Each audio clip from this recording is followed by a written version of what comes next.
What is that? What is that? What is it? They're eating her. Well, that wouldn't do at all. Oh, no, not the fish! And then they're going to eat me. This isn't plans 1 through 8 from outer space. Not the fish! This is plan 9. Oh, hi, Mark. This is the one that worked. You are tearing me apart, Lisa! Exterminate all man animals.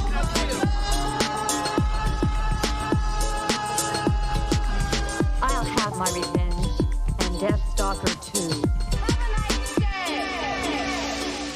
I don't think you're pretty anymore. What should we spend the podcast doing? Asking questions about the movie. Oh, I have a lot of different questions about this movie. This movie was not as much of a disaster as I hoped it would, but there were a lot of things in it that I cannot reasonably explain. No. There was a lot of jumping to conclusions, or you just had to believe in a lot of Christmas magic for this movie to work. But, like, the movie is not very explicit in its Christmas magic. No. This movie could also take place at any time of year. No, that's not true. I disagree. I mean, it could easily take place at Halloween.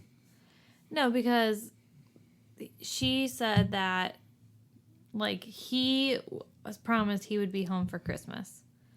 That's why this movie exists, is because he didn't make it home for Christmas. Okay. But why couldn't it be any regular time magic? Because, What if, well, what I'm if he saying, no, the promised to be magic, home yeah. by, like, a different date?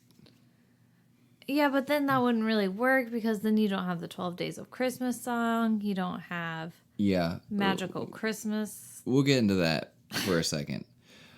Welcome to Bad Movie Date Night, the podcast where my wife and I talk about bad movies that we watched on a date night and share our thoughts and opinions with you, the listeners. Sometimes we talk about dating. Sometimes we talk about just the movie. Most of the time we talk about just the movie. I am your host, Nigel, from ajourneyintofilm.com. And with me, as always, is my wife, Kaitlyn. Hello. And this week, we're talking about the 2015 Hallmark movie, The Spirit of Christmas. This movie has a lot of spirit Yeah. and a lot of Christmas. Yeah.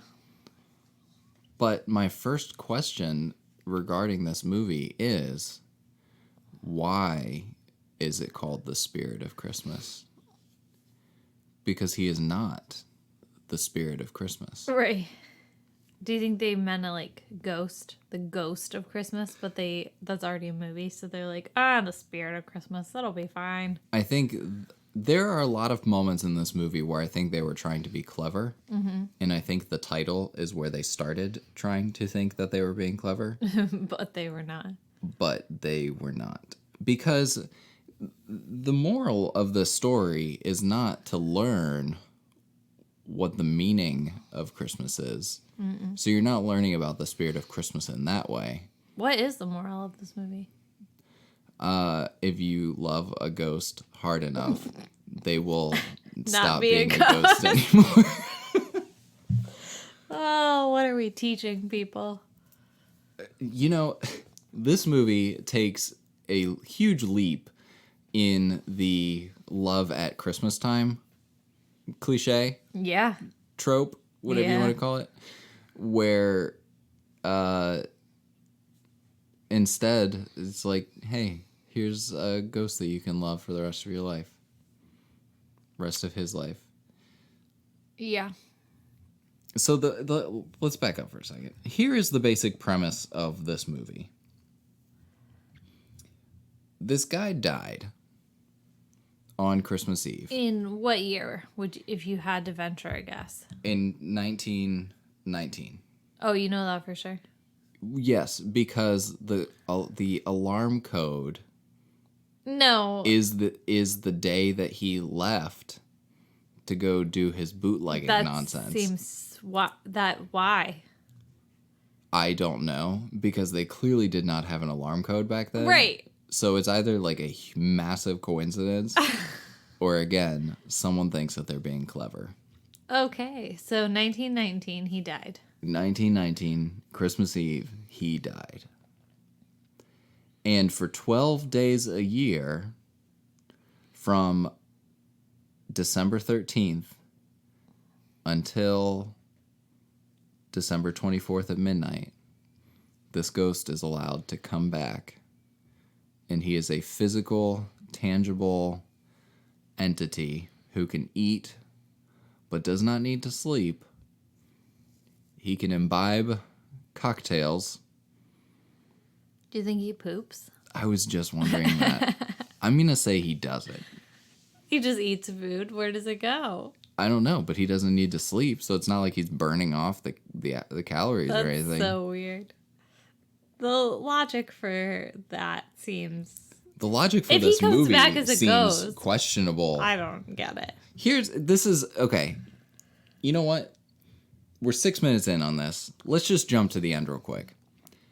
You get to the end of the movie, and you want to know. I'm so passionate. I'm just smacking the mic around. You get to the end of the movie, and you want an answer for everything. Right, because you sat through the whole movie. Because and you just kind sat of feel through like you deserve it. an hour and 30 minutes. You feel like you deserve an explanation for everything. Mm-hmm. But instead, you just get a big, I don't know. Yeah. And the movie ends. And it's over. And it's over. So that is the spirit of Christmas. Yeah. The end. All right. The end. Wrap it up. Now- Short podcast. You might be thinking, this is going to be an interesting podcast because I do not have a summary of the plot. Oh, I can available. give you a summary. Oh yeah, we're going to work through a summary of the plot. Here's the thing. You hear this summary about a ghost who comes back at Christmas, and you think, that is a unique spin on the Christmas romance story.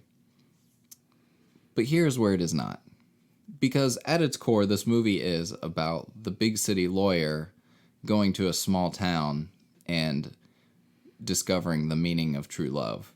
Mm-hmm. She doesn't need to know what the meaning of Christmas is, other than she should take a vacation around Christmas time. Yeah. So in that regard, it is your fairly standard one of 3 plots available To Hallmark. / Lifetime Christmas movie. Yep. It was very predictable. It was predictable, but it also wasn't. Because the movie, in a surprising, again, thinking it's clever, in a surprising sort of way, kind of keeps you on the edge of your seat, wondering, okay, when are they going to tell me what is going on? But surprise, they never do. But surprise, they never do. That's true. So, You do find out the killer, so... yes. But even that, I'm still confused about. I feel like I could answer questions about that. I'm pretty certain I know. Okay. There is not a single thing in this movie that I do not have some sort of question about. That's fair. There's fact, a lot of things that raised questions. I'm left with more questions than answers, and I don't feel like the movie gives satisfying answers to these questions. And that's all I have to say about that for right now. All right, well, let's jump into the plot. Let's jump into the plot. We meet Katie, played by Kate. Jen Lilley. Kate. Who is known for such shows as Days of Our Lives and movies. Soap opera. Yeah, the soap opera. She is credited as onlooker in 2011's The Artist, and she's also in a movie called Mingle All the Way. Wow, that seems like another movie we should watch. No, thank you. USS Christmas Maddie Contino. A lot of Christmas films. Yes. Winter Love Story. Yeah. So, there you go. She is a lawyer. Actually, no, the first scene of the movie is her getting dumped. Mm-hmm. But then she is... But they, like, set it up like he's going to propose to her. I did not get that at all. You don't get it when a guy goes... Well, yes, because you knew that had to happen for the point of the movie. No. But they wanted you to think that she was getting engaged because it's a typical thing that they do in movies where they're like, we've been together for so long and things have been, well, whatever. I forget all the things he said.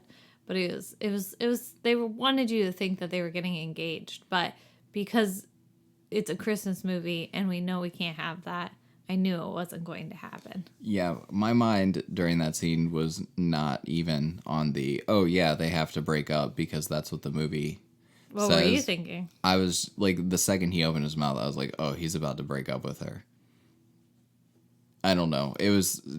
He was a very wooden character, and I feel like they just pulled someone in from that restaurant and said, hey, can you just kind of read these cue cards for a second? You've done some acting before, right? And he's like, yeah, I played Uncle Sam in my 4th grade musical. And they're like, great, you got this. She is relieved that they broke up, though. Right. I've never seen someone so ecstatic to have broken up. Mm-hmm. And then she proceeds to eat whatever is on his plate to show that she is an uncaring, manipulative individual. Yeah. You don't have anything else to No. say? Okay. I had different vibes from that scene, so. Oh, okay. Maybe I was just not paying attention right away. The movie, it definitely took me a bit to be drawn into the movie. When did you get drawn into the movie? The second I said, oh, no, hold on a second.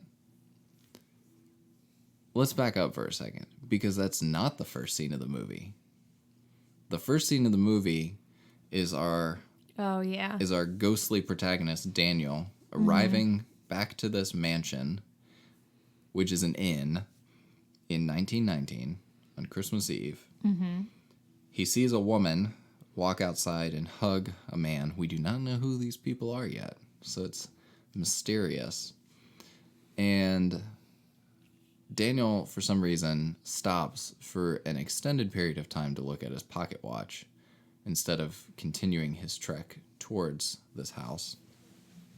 And he is clobbered on the back of the head and falls over, and it is assumed that he is dead.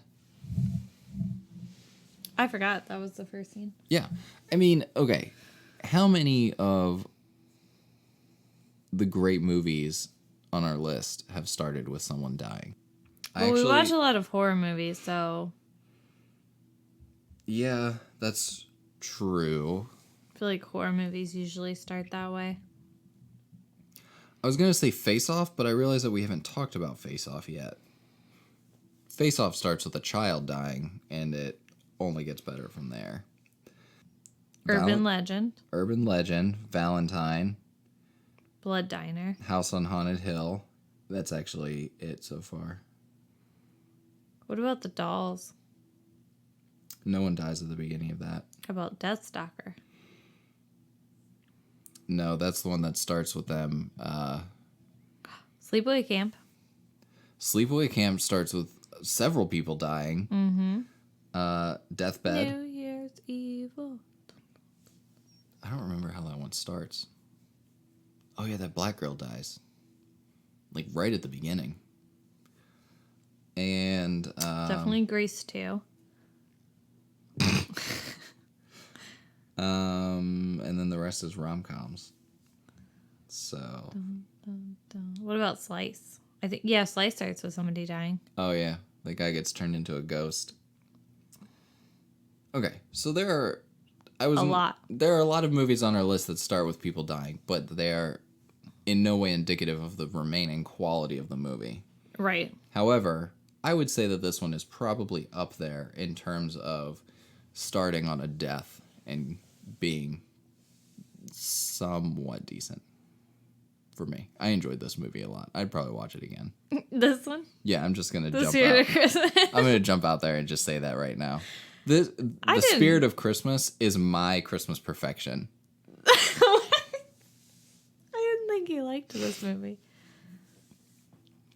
I did. You liked Confusing it? and all. What did you like about it? What did I like about it? I think I just liked how weird and crazy it was. It's the thing is, like, nothing completely out of the blue happens. Like, it is a very by the numbers, like, Christmas rom-com with a ghost. But it's like the way it goes about it in just such a shoehorned, frustrating way where it thinks it's clever that I just kind of get a weird satisfaction out of it. I liked the two actors. Thought they worked well together. Yeah, I agree. So that was probably it for me. Yeah, I mean, it's you know, I get it. Like, you got your Christmas perfection. I get the Spirit of Well. Christmas. Christmas Perfection is a good movie. This one wasn't bad. I didn't dislike it. I would watch it again, but Yeah. was not my favorite Christmas movie. It's fine. Was it your favorite Christmas? So far, I think it might be my favorite Christmas movie. Ever? Of all time? No, not all time.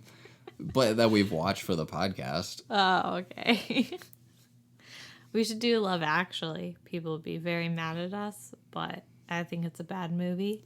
I would like to watch Love Actually to learn what Love Actually is. It's a Christmas movie. Rom-com. Yeah, but do you see what I did there with the title? To learn, yes. Took me a minute. Okay. Let's go back to Katie for a second. Kate. Kate. Sorry. Kate. Get the characters right. Right. Okay, so she's dumped.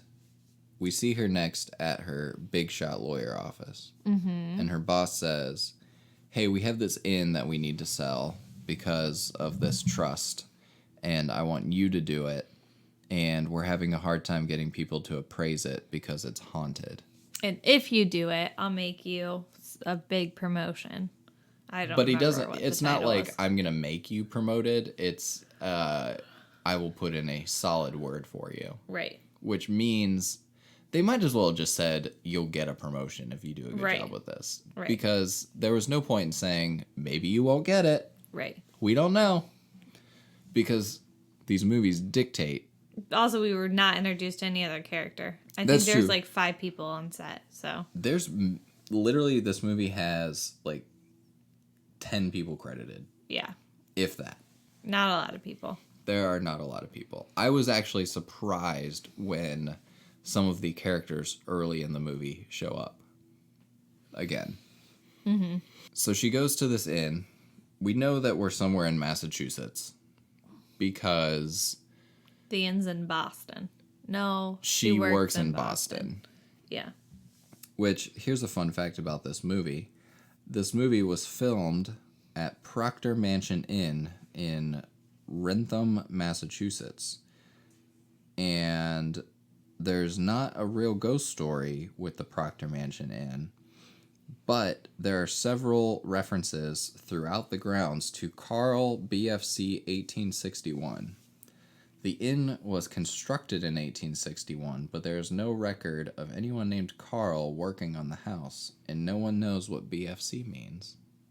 Well, that's kind of interesting. Yeah, That's cool. maybe they have their own Daniel who shows up for 12 days a year. Maybe. So she shows up right when the appraiser is leaving. And she's like, hey, Mr. Appraiser, you can't leave. And he says nothing to her and just drives away. So she goes into the inn where, what was the guy's name that worked there? Nathaniel? That sounds right. I don't know. They have him listed as his last name. Rafferty. It's weird. Right? I don't understand why they would do that. He's like the runner of the inn. He works there. And he is like, you can't stay here. The inn is haunted. We have no one working here. And she's like, joke's on you. I have a key, so I'm going to stay here if I want to. They're very open about the inn being haunted. They really don't try to hide that at all. They're like, I mean, I don't know if they don't care or whatever, but I feel like most places would be like, I'm not going to tell you this inn's haunted because you'll think I'm crazy. But he was like, nah, it's haunted. Here's the other thing that I have. This is one of the many questions I have. To your point, they are very open about the inn being haunted. Mm-hmm. In fact, they close from like December 12th to the 26th to give. He says it's tradition, but we find out that it's to give the ghost his space. Right. But okay, they're very open about the inn being haunted, but they also don't want the inn to be sold as like a tourist attraction. They're afraid of people coming to see the ghost. Mm-hmm. But they're very open about the ghost. Right. So I don't know. People could already be coming to see the ghost because they don't hide it. Right. You either pretend like it doesn't exist or embrace it, right? Right. So that was weird. She, in a power move, says, I've got keys to this place, so I'm staying here whether you want to or not. Right. And he's like, deuces. She sets the alarm, 12/13/1919, the day Daniel left home. We'll find out why in a minute. I did not know that. I That was thought the alarm code. Yeah, I paid it. They made a kind of a big deal about it. So you were looking at it? Yeah. Yeah, I was not. Yeah. Kate is woken in the middle of the night by an individual walking into the inn and turning off the alarm. She is startled and a vase falls on her head and knocks her out. So she wakes up the next day and immediately calls the sheriff, who says, there's no one here. Well, the ghost also kicks her out of the house with a blanket, and then she calls Right. the sheriff. Right, because he does show up, and she says, you trespassing. And he says, no, I'm not. Now, here's another question that I have about this movie. Perhaps it is because she bonked her head on the vase. Perhaps it's for other reasons. We don't know. She seems to be quite lucid when she wakes up. Right? When she first arrives at the inn, she picks up a picture of Daniel and looks at it. The same picture of Daniel is in the hallway in a different frame. Again, they're not trying to like hide the fact that a ghost is here. Right. They like have his picture everywhere. They do. All over the house. I don't know why they have the same picture of him in the hallway with the newspaper article, but They do. they do. I guess they only ever took one picture of this guy. Easily. It was the 1900s. 1990s. Film or pictures were rare, I guess. Weren't taking them selfies yet. Right. She does not recognize this ghost. She does not look at him and say, hey, you look like the guy in that picture. Mm-mm. She says, you're a strange man in this house, and I'm going to call the cops after you kick me out. Mm-hmm. She also doesn't really argue with his claim to be left alone there. So that was weird. She's not like, you're not supposed to be here. I don't know who you are type thing. She doesn't even try to find out who it is. She just assumes that he's some stranger, even though he claims to be part of the inn and like... I'm just confusing myself more. Yeah, I don't know how to help you out there. So there's like a whole thing with the sheriff. Mm-hmm. She calls him a bunch of times, and he comes out and he's like, "You're loony, lady." Eventually, And Nathaniel shows up. yeah, Rafferty. Rafferty. I'm just gonna call him that for safety because the last time I messed up a name, that was pretty embarrassing. Rafferty is like, "This is Daniel. he's a ghost. He shows up for 12 days a year, and we let him hang out at the inn. She says, well, that's weird. And Did you know Rafferty was coming back? No, that was one of the things. Is like, so I thought this was going to be like the two of them in seclusion, like looking through old books, finding like the deed, and like solving this mystery together. Mm-hmm. But then Rafferty comes back and he has to explain everything to her, and that just kind of completely threw off everything I thought this movie was going to be. Yeah. Yeah. It would be much more believable for them to fall in love with each other if they were in isolation. Right. Instead of trying to... I don't really know. The timeline of this movie is weird. Well, it's over 12 days. Well, thank you. You're I got that. But they only show like 4 days. It seems that way, yes. Yeah. And we also don't know how long she leaves for before Right. she comes back Right. on Christmas Eve. Throughout the movie, there are these flashbacks to Daniel and his life. Because she's essentially trying to help Daniel figure out who killed him so that he can go be rest for good, go, to the afterlife for good. Right, so that she can sell it. So that she can sell it because she thinks if we find your killer, you'll rest in peace. Yeah, which makes sense. Yeah. But he's the spirit of Christmas. He So is rules- the spirit of Christmas. Rules do not apply to it. Without him, Christmas spirit would be dead. Well, that's like the implication of the title, and kind of at the end. Well, we'll get there. Whoa. I think you thought way more about this movie than I did. I told you I had a lot of thoughts about this in the shower yesterday. So here, let's pause for a second, okay? Okay. A motif throughout this movie is the 12 days of Christmas, Right? okay? They play the song right at the beginning of the movie. Daniel plays the song on the piano. Mm-hmm. He can show up for 12 days. He was gone for 12 days. They make a very big deal. 12 is the number. 12 is the number. Mm-hmm. So I said... If only he had left on December 12th. And he left on December... No, he left on the 13th. Right. I said if only he had left If on. only, right. Well, okay. Here's the thing. I said, I bet there's some kind of weird nonsense going on with the 12 Days of Christmas on here. Mm-hmm. So I did some Googling, hoping to find something meaningful within this movie. She also said that she loves the 12 Days of Christmas book, Lilley. Right. Mm-hmm. That's a weird thing to like. I don't know anyone who really enjoys the 12 Days of Christmas. No. It's just kind of one of those things that exists around Christmas time. So I said, I'm going to do some digging, because maybe there's some kind of connection that's being unsaid in this movie regarding 12 Days of Christmas and the spirit of Christmas and Daniel coming back. There is not. That's the short answer. Well, I feel like people who watch these movies aren't going to try to find... They're not going to dig That into it either. as much as I'm digging Right. into it. The 12 Days of Christmas technically starts on Christmas Day and is the 12 days between Christmas Day and January 5th/6th, or whatever it is, when Epiphany happens, which is technically the celebration of the Magi showing up to give Jesus his gifts.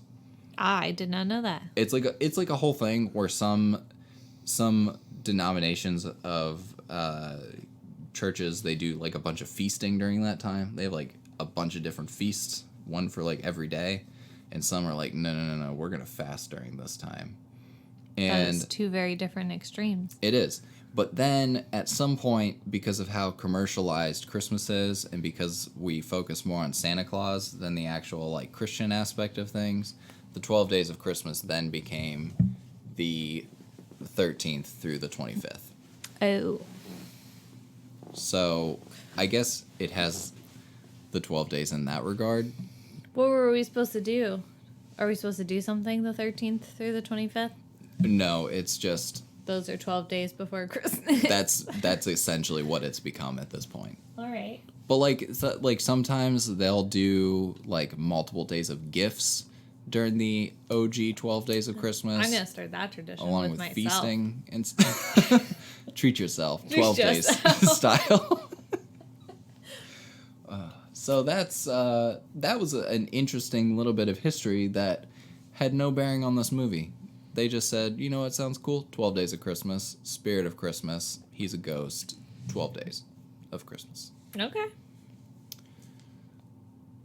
I was really hoping for something there. That, Yeah. like, 12 Days was, like, some tragic song. And I don't know. I don't know. I don't know what I was hoping for. Well. Just something more than what we got. Yeah, sorry to disappoint, but Yeah. it means nothing. So, in these flashbacks, we discover Daniel inherited this inn from his dead parents with his brother, and he hung out with his cousin a lot. I forget if he had to, like, financially support his cousin or if his cousin kind of worked there or what. I don't remember. That just his cousin was there. His cousin is important to the story, though. Harry. When we first... So we've cut to these flashbacks. Is that his brother's name? No, his brother's name was Oliver, Oh, okay. I think. Or Charles. Charles was his brother. Okay. That's weird. He has a beard in these pictures. Oh, no, that's definitely him. Because he had that weird lisp, right? Sure. Okay. So we first meet Harry and Charles in the flashback. And Harry... This movie does weird anachronistic things with, like, Christmas lights being outside of the inn in 1919. Yeah. But, like, the rest of the house has, like, gas lights and candles. But they are electric lights outside. They couldn't take it down from shot to Yeah. shot because it was in the current day version. They're not going to take it down just to film a 1919 version. Yeah, Nigel. because that's not that important No. to a story that takes place over a couple hundred years. Right. In a Hallmark movie. In a Hallmark where movie. Only lonely women watch it. And us. And us. And everyone I've recommended this movie to so far. Who did you recommend this movie to? I told the Otts and I told Clayton. The Otts might enjoy it. I don't think Clayton will like this movie. I don't know. He's been texting me about some weird movies that they watch this time of year. The other thing that's two other things that are anachronistic. Daniel's haircut. Yeah. Very looks modern. Very modern. Very hipster-esque. Yes. Like 2010's hipster haircut. 10? No. 2010s. Like during that 10-year period between 2010 and 2020 in which it is right now. Yeah. Okay. This movie came out in 2015. Yeah, I know. Okay. Just making sure that you're on my page now. Yeah. Are you? Yeah. 2010s. Yeah. That seems right. Okay. You're just looking at me like I don't know. I'm concerned by your look. No, I think you're right. I think that's when the hipster vibe started. Yeah, I mean, or blew up. Yeah, I mean, we were in college when Right. it started, so it was early Yeah, so that seems 2010s. right. Yeah. Anyways, Daniel's hair looks like it was, he got it cut for himself to look good. Right. And they said, you kind of got like a 1919 thing going on. That's basically what they looked like then. Yeah. They definitely could do fades then. Oh, you know what else bothered me? What? The guy who played Daniel was definitely like a discount Henry Cavill type. Yeah. Through the whole movie, I just wanted him to be. Henry Cavill? Yeah. Yeah. And then Harry's sweaters looked like he just walked off the J. Crew. Oh my gosh. Floor. Yeah. Those were not 1920 outfits. I mean, I don't know if they were or they weren't, but I would definitely say that they were not. I would say that ingenuity didn't happen. Like that little button. Yeah. The weird button thing up Yeah, there. I'm going to say that wasn't around in the 1919s. No. Plus, So- like, everyone else was wearing collared shirts with suspenders, which I feel like is more appropriate, but Yeah. he's in a J. Crew sweater. Yeah. I mean, he looked like he just walked off the cover of like a J. Crew catalog. Yeah, so that was a weird choice. It was a very weird choice. And then Lilley looked like, I would not say that was a 1919's dress. Yeah, I don't know. It was too Victorian. too Victorian, yeah. Yeah, but yeah. Let's just say that we're not experts in eras of clothing, No. particularly early 1900s, but we're about 98% sure that there were some issues with what they were wearing. Yes. Is that fair? That's fair. What's this movie rated? It is unrated because it was made for TV. Okay. Normally unrated means you see like boobs and violence, but not in this case. Yeah, I feel like it's a very hard G. There's a PG. They talk about drugs, so yeah. Yeah. And you see him shirtless. Oh, they don't talk about drugs. They talk about alcohol. Yeah, and bootlegging. That's what I was getting to. So Daniel was a bootlegger, and that's why he was gone for 12 days. That's all you really need to know. Because he goes to Montreal He goes to Montreal and on the meets- 13th. Oh, what's his stupid's name? Harry. No, Oh, LeBeau or yeah, something LeBeau. Colonel LeBeau or something like that. He meets a colonel, Yeah, he... probably. And we know from the movie that Daniel prefers to be known as a rum runner, not a bootlegger, because Right. that sounds so much classier. Right. He did it though because the inn wasn't doing too hot, Yes. so he needed to make money. Yeah. And he and Harry did not want to tell Charles where the money was coming from. Because Charles like a goody goody. Yeah. And Lilley knew what was up. And she didn't want him to go. But he was like, I got to provide this life for me. And she wanted to turn the inn into this like massive library mansion thing. Which, based on the few number of rooms they showed, it did not feel like an inn. No. On the Where would inside. everyone sleep? I don't know. There's like 2 bedrooms. But the outside, it looked massive. Right. All right. So, to speed things up a bit, Kate says, hey, Mr. Ghost, we need to figure out why you're here, which probably means figuring out why you died and who killed you, and then your spirit will be free. And he says, I don't like it.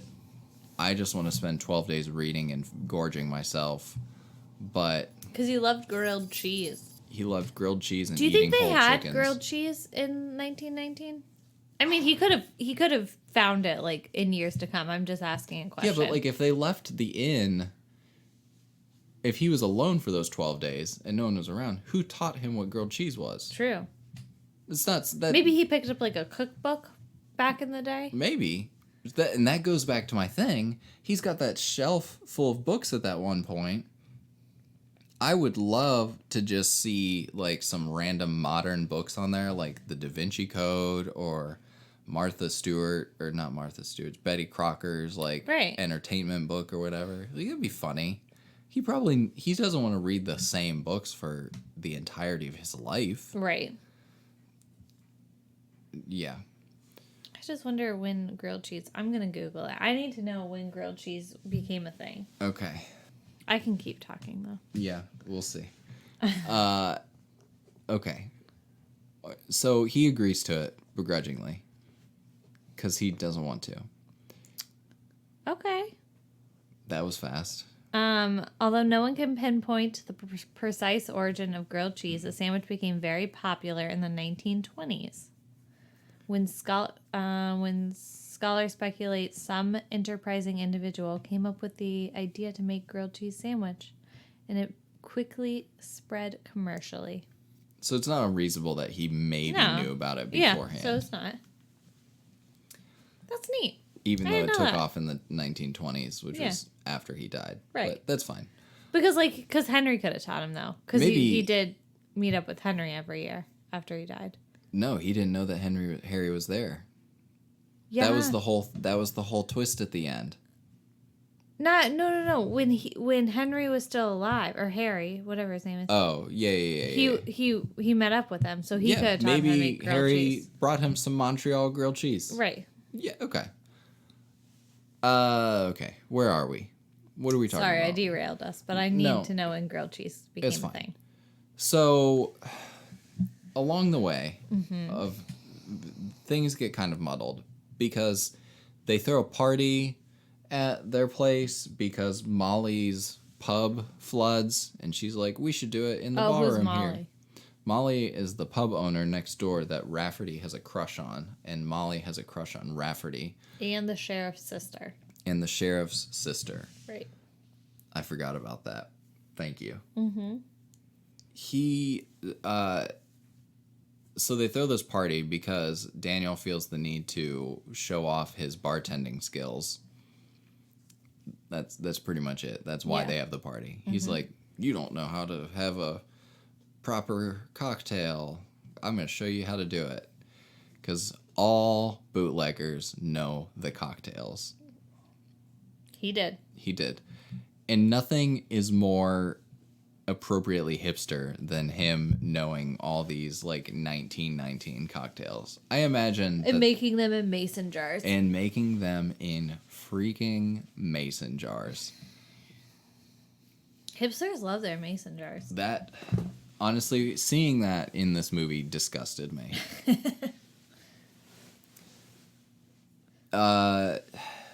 Okay, so along the way, at some point, this shadowy entity appears in the hotel and starts telling Kate to get out. And we're like, oh snap, is there a second ghost here? And you realize that the second ghost might be the actual ghost that's telling people to get out. Scaring the inspectors or whatever they're called. The appraisers. Appraisers. Yeah. Yeah. Scaring all the people away. Right. And you're like, what?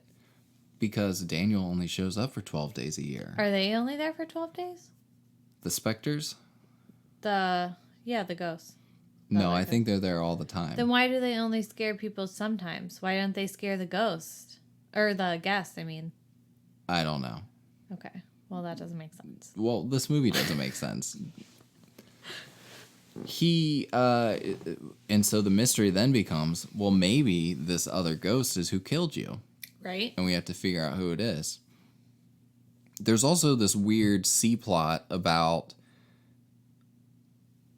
Lilley, Daniel's love, marrying his brother after he died and potentially having a child that may or may not have been Daniel's, which is why Lilley married Charles. 'Cause they weren't married. Lilley and Charles? No, Lily and Daniel. No, they didn't get married. Okay. So the wedding, Scandalous. the wedding to Charles would have been to cover up the scandal of this baby. I really didn't care about that. No. I feel like it added nothing to the plot. No. It just needed, I guess it gave him a reason to like forgive her I for guess so. marrying Charles. Right. Even though it seems reasonable that a young woman whose lover dies in the early 1900s would marry someone Remarry? else Right. for security and everything else that you married for back in the day. Throughout the movie, Kate's boss keeps calling her and says, "You're not there to have a vacation. You need to get this appraisal done, whatever." And then she gets called back to Boston because something else comes up. Because somebody died. Yeah, somebody else died, and he And- says, "This is more important than that other person who died and selling that in."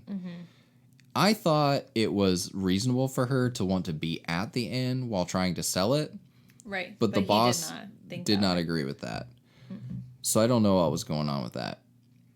Well, the boss basically said, I need you to do my work for me. Oh, yeah, because he was in the Bahamas. Well, yes, but he was also like, you do my work for me, it makes my life easier, and then I'll put in a good word so you get this promotion. Yeah, so he's just stacking things on. Right. Honestly, anytime this is one of those movies where there was kind of a lot going on. So anytime her boss called her, I said, oh yeah, that's why she's there in the first place. They could have just had her go there and the boss never talks to her ever again, and I would have thought that was completely reasonable for this movie. Yeah. She could also be a realtor. She could have been a realtor working in that town. Right. Or a town over. Right. Because this is a small town. I don't, why does she have to be a lawyer within a state agency or something? I don't know. There were a lot of interesting quandaries about this movie. It's like the movie made it harder for itself. That's a good way to put it. Kate buys a Christmas tree for the place and says, I'm going to bring a Christmas tree back here every year so that you feel like it's Christmas. Every year? That's a tall order. That's a huge commitment. Yeah. For a ghost. Yeah, because at some point she's going to die. Right. And the ghost will still be there. And he will never age. Right. But she says that she's going to do it. Right. Because she didn't know what love was until she met this ghost. And saw him shirtless. And that part, like, really bothers me because there is no reason that we should believe these two people are in love. What do they have in common? She knows, like, his entire story. And he knows, like, her parents were divorced. Right. And that Christmas tree made Christmas feel normal for her. Right. They know nothing about each other. Like, they don't have any similar likes or dislikes. I mean, I don't like montage scenes in rom-coms anyway, but at least then you can see them, like, sharing common interest. Yeah. They didn't even do that in this movie. To make things worse, what he did for a living was illegal at the time. Right. And she's a lawyer. Right. Talk about opposites attracting. Yeah. That's true. In the worst way. So I didn't have any belief that they had a solid foundation. No, this relationship should not last. Right. There's nothing Which is why to indicate. the endings really bothers me.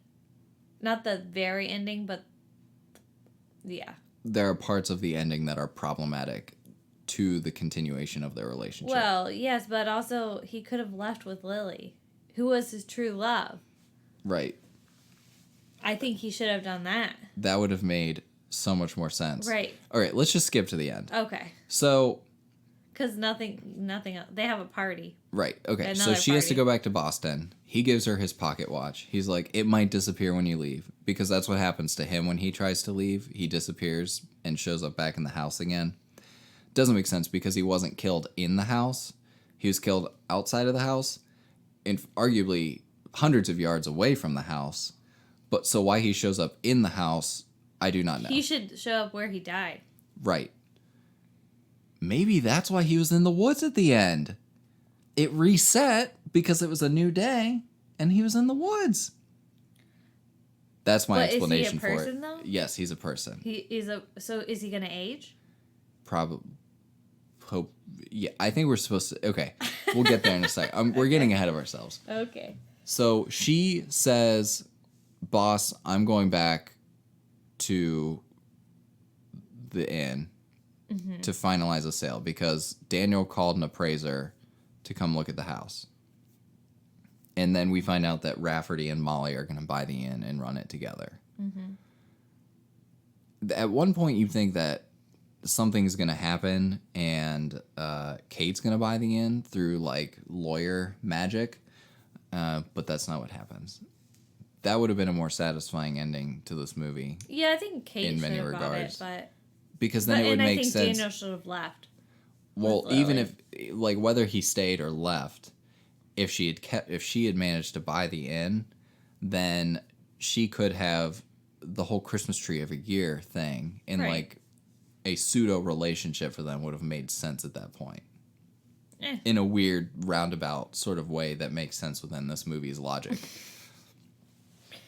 So she goes back on Christmas Eve where they're having a big final hurrah.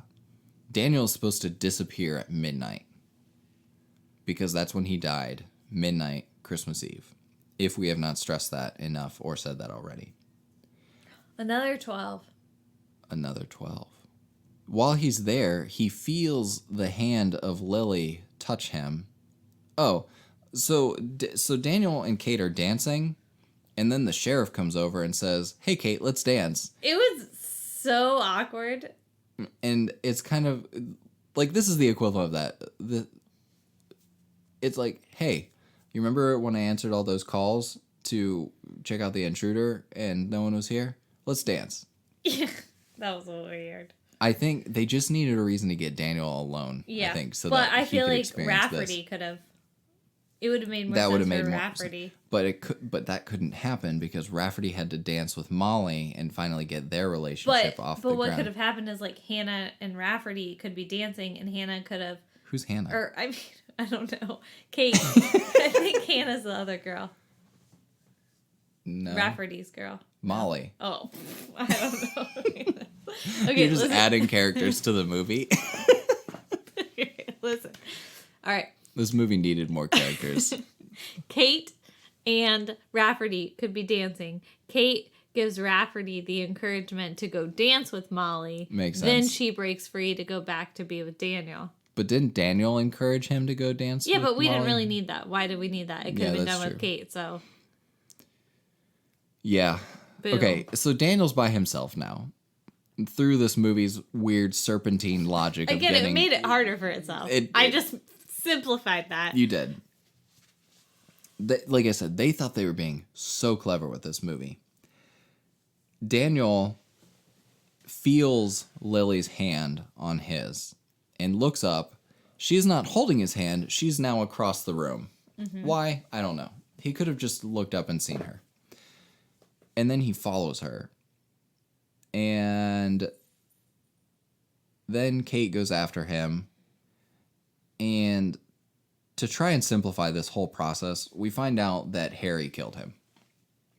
And Harry is also the ghost in the inn. Why did he kill him? Because LeBeau threatened Harry's family. And Harry, being the coward that he is, said, it's going to be easier to kill my cousin than to try and figure this out. Mm-hmm. Oh, yeah, Kate figures it out because she's like, someone had to, if your brother and Lilley were here, then it had to be someone who followed you the same way home. I think Lilley figured it out because Lilley said, think who wasn't here. Think.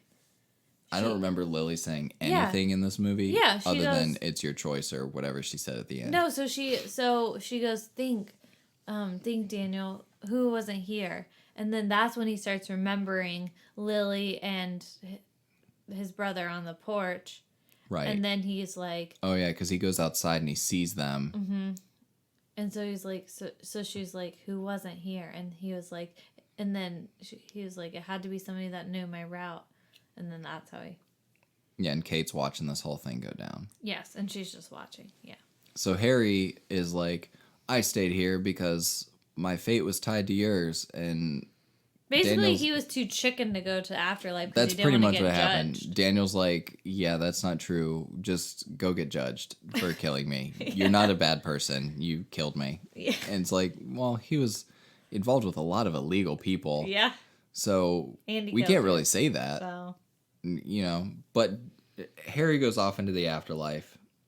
Daniel has a moment with Kate where she says, I don't know if she admits that she loves him, but they kiss, but she passes out for some reason. Well, yeah, but before that, doesn't Lilley and Daniel reunite or something? No, they have theirs after Kate Yeah, passes so out. that was weird. I think his kiss put her to sleep. This It was is a magical kiss that knocked her out. this movie.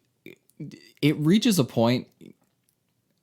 I have no doubt that the writers reached a point in this movie where they said, oh, we forgot to solve the mystery of who this other ghost is. We just got kissed. It's also Christmas Eve where clearly the climax needs to happen. So how are we going to wrap all this up and they end up together? And they said, I don't know, just figure it out. His kiss puts her to sleep. And he's like, he monologues after she's asleep about how he hopes that she now knows how to love people Yeah. and be in a relationship. Yeah. I don't know if this is like some kind of psychic thing where he's in her dream telling her this. I don't know. He suddenly has all these ghost powers that the movie does not allude to beforehand. And Yeah, because that's not the first time they kissed. The first time they kissed, she didn't fall asleep. right, the first time they met though, she bonked. Maybe he hit her over the head with another vase, and we just didn't see it. What if this movie had been a dream? Like she gets bonked on the head with the vase, and then she wakes up thinking that like his kiss put her to sleep, and she's like In the hospital. not in the hospital, but just like wakes up in her bed and was like, oh, like what happened? And they're like, you got hit on the head with a vase. What happened? And she's like, I don't know. Someone broke in. And they're like, well, yeah, the whole place was robbed. No, I'll never tell. But in her dream, she learned the true meaning of love from the Right. spirit of Christmas. Yeah. I kind of like that ending better than... I would have just liked it if he would have just left with Lilley. Right. That would have So been fine. he goes down, he meets up with Lilley, and they go outside. And she's like, all right, I'm going to move on. And like, you can leave now. I don't know why he can leave now. I think because they saw the mystery. We still don't know why he came back for 12 days every year and why he was a physical person. Okay, he came back for 12 days every year because that was Lily's Christmas miracle. Remember, she said that. She said, it was my Christmas miracle to you. Because he used to think it was a curse, but then he's like, but actually it was a miracle. And Lily gave that to me. It was her Christmas wish. Is that her ghost power? That she can make ghosts into real people? It's her Christmas wish power because she said it on the porch with what's-his-face. So he comes back. That's why he can come back for 12 days. What was your other question? I don't know. Okay. I don't remember. I figured that one out. Okay, so anyways, Lily's like, you can leave now. Which, I don't know why he couldn't leave before. Because he No, that is a curse where she's like, you can't leave. You have to come back for 12 days every year. until you find out who your killer is. Until you find out who your killer Right. is. That's stupid. Well, If that happened to me, if you were like, I want you to be able to come back for 12 days every year as a physical person, I would be so angry with you. I would put it like over a crappy time too. What's a bad month? Like February or something. Nobody likes February. February's not that bad. I think May. May would be a bad month. Birthday. Yeah, but you don't like May either. On May 12th. That would. Whoa. The 12s are everywhere. They're everywhere. It's a sign. Something significant with our lives with a 12 is going to happen. But short story, I'd be mad at you. Is today the 12th? No, today's the 13th. That's super disappointing. We should have recorded yesterday. But there are 12 days until Christmas. But there are 12 days till Christmas. Uh-oh. How did we plan this? We didn't. We just said, oh yeah, we need to record our podcast. Okay. So Lily's like, you can leave now. Or you can stay. And for some reason, somehow he chooses to stay. So it doesn't make sense. So maybe she uses the last of her ghost abilities to make him a person. Maybe, but why would he not leave with her? It does not make sense. Because he spends the whole movie talking about how much he loves this woman. Right. And he was so angry with her for so long that she married his brother. Mm-hmm. Which is, again, a reasonable thing for a woman to do during that time. Mm-hmm. Until he finds out that her child was actually his. Right. Named after him. Right. So he could just leave with her. And then keep wanting to call her Hannah.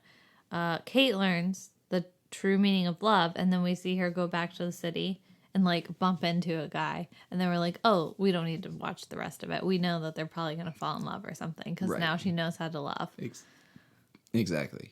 The end. But instead, she wakes up the next morning. He's gone. She, for some reason, goes outside.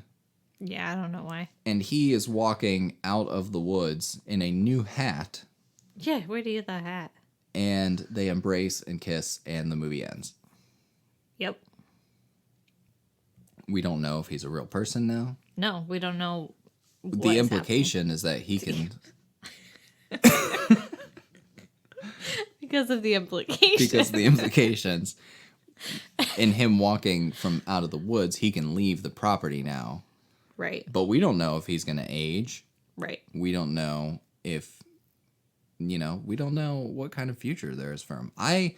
Of all the Christmas rom-coms we've seen, this is the one I need a sequel to because I need someone to explain everything to me. Right. All right. Hallmark, get on it. So that's all I have to say about that movie. I had a lot of questions. Will they last? Will they last? I feel like at that point, answer that. I can't answer it, but I feel like if you prevent a ghost from leaving the tangible world to be with their forever sweetheart, You better make it. you better make it work. You signed on to a lifelong commitment at that point. Yep. Do you think they'll stay at the end? No, because Molly and what's his face, you know what else would be great in the sequel? Like so he's confounded by cell phones in this. Right. Like, imagine the rest of the world. Yeah. Yeah. He would probably regret his decision to stay Right. if he knew where we're at. Right. We need The Spirit of Christmas 5 years later. Yeah. That's what the movie should be called. Let's make it. Yeah. How would they shoehorn the word wedding, bride, groom, or marriage into this title? Because I feel like that's the next logical step. I think it would have to be a colon, so like It would the be spirit of marrying the Christmas. spirit of Christmas. Ah, look at you. All right. You know where I want to put this on our list? Where do you want to put it? Underneath Christmas Perfection. Where is Christmas Perfection? That's so high. Well, it's not really that high. We have 51 movies on our list now. Yeah, that's fine. I would definitely watch this before Battlefield Earth, so yeah. Yeah. And there's a lot of movies I would watch this before. But I like that with like few exceptions that the Christmas rom-coms are consistently higher on our list. That's because Christmas is magical. Oh, okay. It's so magical it brings ghosts back from the dead. Why? You know what? Thanks, Charles Dickens, for associating Christmas with ghosts. Yeah. It's a weird combination. Halloween, they're like, you can't have a monopoly on ghosts at Right. Halloween. We got to throw some at Christmas, too. Mm-hmm. Anyways, we don't know what movie we're doing next. We might do Jack Frost. We might do Love Actually. We might, we'll see. We might do the Santa Claus 3. Yeah. We'll see. We don't know. Who knows? We're not going to tell you which Jack Frost we're going to do because there are 2 of them. So we'll just kind of surprise you if we go that route. And hopefully for New Year's Eve, we'll do Terror Train just to get you guys psyched for that. A little Jamie Lee Curtis action. Yeah. Do you have any other final thoughts or things that you want to toss out there? It's probably the longest podcast we've done in the past couple of weeks. Yeah, I'm good. Yeah, This movie was something. it was. I'm going to go rewatch it so I can try to figure it out. Thank you guys for tuning in. Go leave us a review on Apple Podcasts or wherever you listen to your podcasts. And if you want to head over to ajourneyintofilm.com and leave some comments, you can do that too. And we will talk to you guys next week. Go listen to the 12 Days of Christmas.